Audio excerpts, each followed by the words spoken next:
Hello साथीहरू सबैजनालाई नमस्कार। आज म चाहिँ तपाईहरुलाई चाहिँ यो छेजुको सुन्तलाबारीमा चाहिँ सुन्तलाहरू देखाउँदै छु। हेर्नुस् कस्तो सुन्तलाहरू भइरहेछ, सबैजनाले हेर्नु होला। अहिले चाहिँ यो सुन्तलाहरू चाहिँ फुल खेलिसकेर यो चाहिँ तपाईको के भन्छ फल लागिसकेको छ। हेर्नुस् यो छेजु तपाईको साउथ कोरियाको चाहिँ छेजु आइल्यान्डमा चाहिँ यसरी ग्रीन हाउस भित्र चाहिँ सुन्तलाको खेती गरिन्छ। हेर्नुस् है साथीहरू।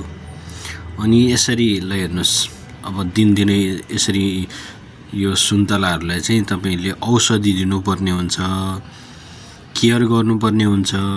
ल हेर्नुस् साथीहरू। अनि यहाँ चाहिँ अलि गर्मी पनि छ यति बेला। यो अहिले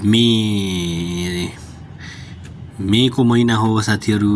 अब जुनको महिना लाउँदैछ अनि गर्मी पनि अलि बढिरहेको छ साथीहरू है।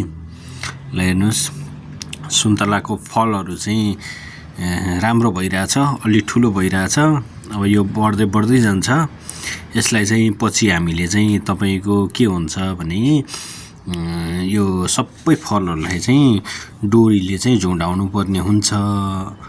अनि ल हेर्नुस् साथीहरू कस्तो तरिकाले चाहिँ यहाँ चाहिँ खेती गरिँदैछ भन्ने कुरा चाहिँ म तपाईहरुलाई देखाउँदै गइरहेको छु। सबैजनाले हेर्नु होला। मेरो च्यानल, मेरो यो फेसबुक, टिकटक पेजहरु फलो गर्दै गर्नु होला। अब यो कृषि सम्बन्धी, एग्रिकल्चर सम्बन्धी तपाईहरुलाई धेरै कुराहरु चाहिँ मैले नलेजहरु शेयर गर्दै गर्नेछु। हजुरहरुले हेर्नु होला, लाइक गर्नु होला, सब्स्क्राइब गर्नु होला, फलो गर्नु होला। हेर्नु साथीहरु यो पहेँलो भएको चाहिँ दाना चाहिँ झर्छ। हेर्नु साथीहरु अर्को दानालाई चाहिँ हामीले यो चाहिँ औषधि बेलामा चाहिँ औषधि हाल्नु पर्ने हुन्छ। अनि तपाईको यो यहाँ चाहिँ गोडमेल गर्नुपर्ने हुन्छ। यहाँ चाहिँ यो लहरा तल भुइँमा चाहिँ लहरा चाहिँ तपाईको उम्रेको हुन्छ। यो लहरालाई चाहिँ तपाईको खनेर फाल्नु पर्ने हुन्छ।